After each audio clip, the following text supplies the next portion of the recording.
Everybody,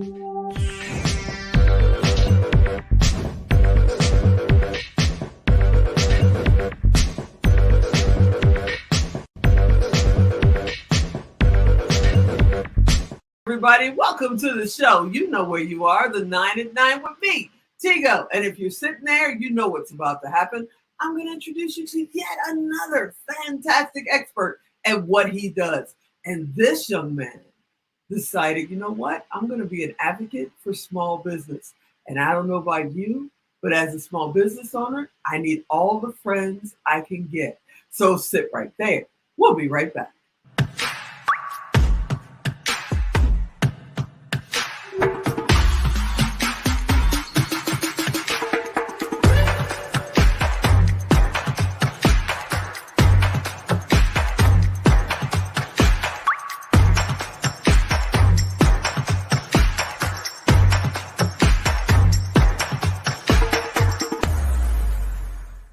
Back, yeah, you heard me right. You know, we're going to talk about how you can get loot. Why? Because our buddy Chris is here. He is my advocate because I'm a small business owner and he wants to be yours too. Hey, Chris, are you out there? Tigo, hi. Great to be here. Great to have you here, brother. Now, before we get into get loot and before we talk about, you being an advocate for us, because I truly appreciate it, how did you get here? What made you decide to even take this journey in the first place? Well, Tigo, my father had a successful small business. I grew up around the small business my entire life.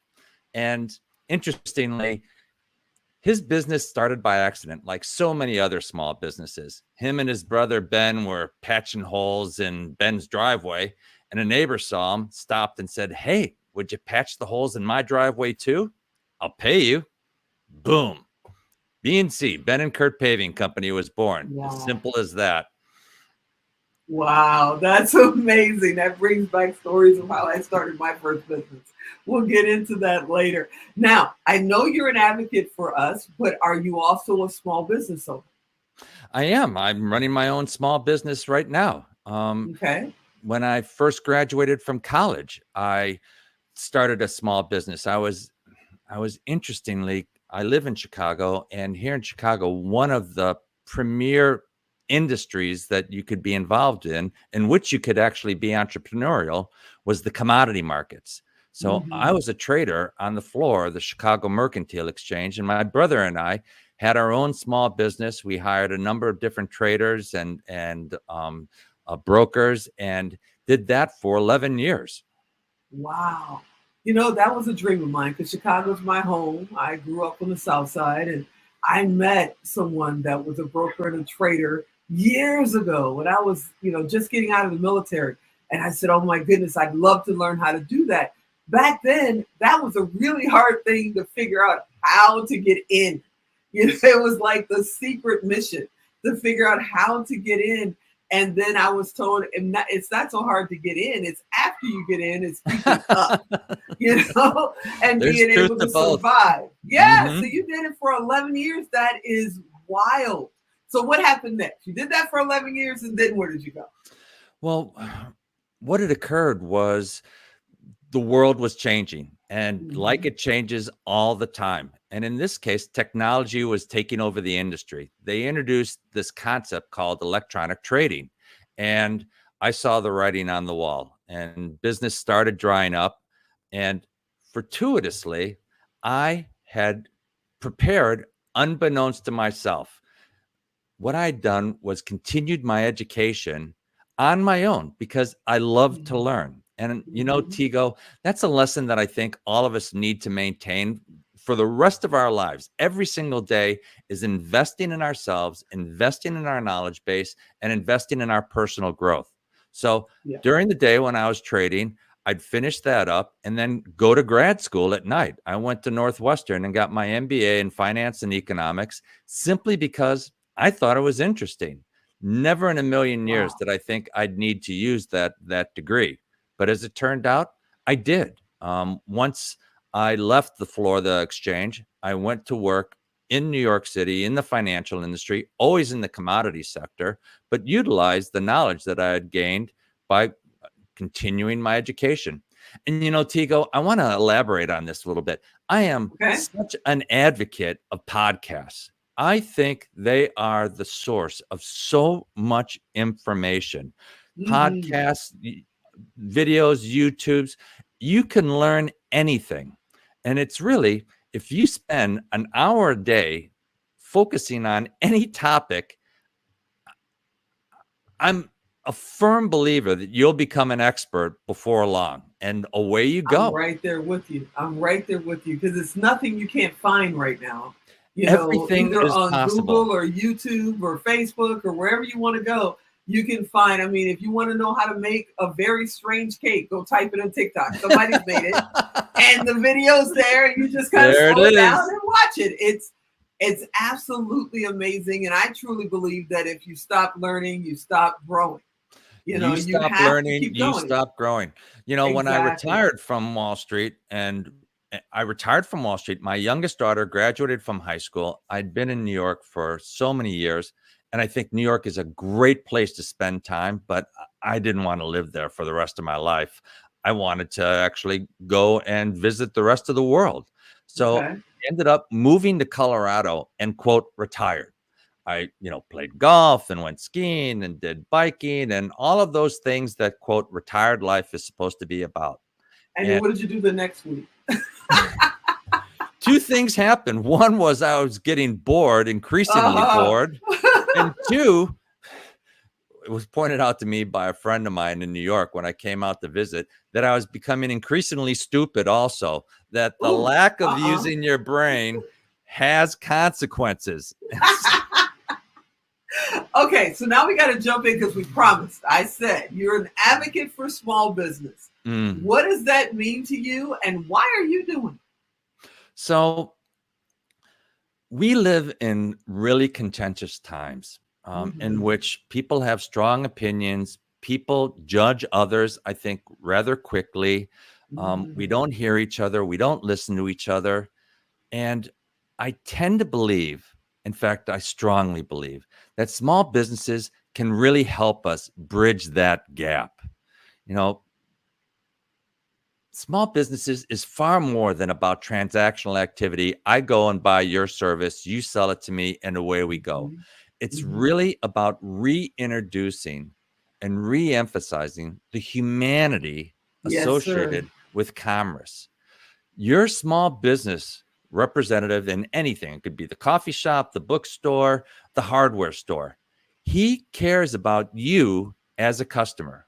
Now, Mm-hmm. there's a lot of interesting aspects associated with large, big box organizations and stores. Amazon will just call it out there.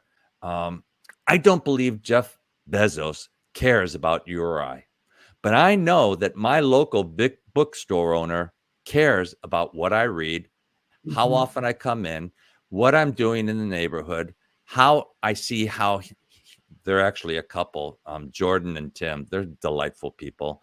Um, how they're contributing to the neighborhood growth, the community. They care about what's going on in our world.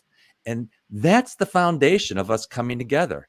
They have backgrounds that they're not, quote, part of my tribe. I think we're all too tribal in many respects nowadays. Mm-hmm. Small Mm-hmm. businesses allow us to reach out and interact with people beyond our normal sphere. And that's really how we get to know each other and how we get to respect each other and how we get to love each other again. It's by recognizing that we're all children, I'm going to say the word, of God, but each of us is a miracle that needs to be respected. And it's only through the physical interaction, face to face interaction, touch to touch, that we realize that we're all the same. No, I totally agree. And, I'm a techie. Everybody knows that. And with all this AI stuff, I get lost. I almost need an AA program or something for AI because I do it all the They have them. time. I do it all the time. But it's like small businesses, when I walk into a small business that I've been, a customer of for years, they know my name, they know what I like. They'll call me when something comes in that they know I was looking at.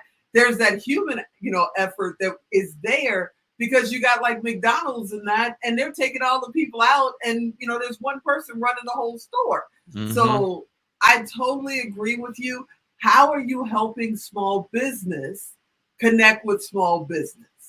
So you actually go and participate in their services. So let's go with bookstores. There might be a book that I want to buy. I'll purposely make a link to it and send it to my bookstore and say, please buy this book for me. And they'll have a whole pile of books for me when I get back in town. I read a book a week. So I love to read. I love to learn. And they'll even notice when I start to change genres. They're like, oh, what are you doing learning about world affairs over here? And we'll talk about some of the things that bring it on. And it's interesting, Tigo. It's often podcasts and listening to authors and listening to their ideas that inspire me to go out and buy books.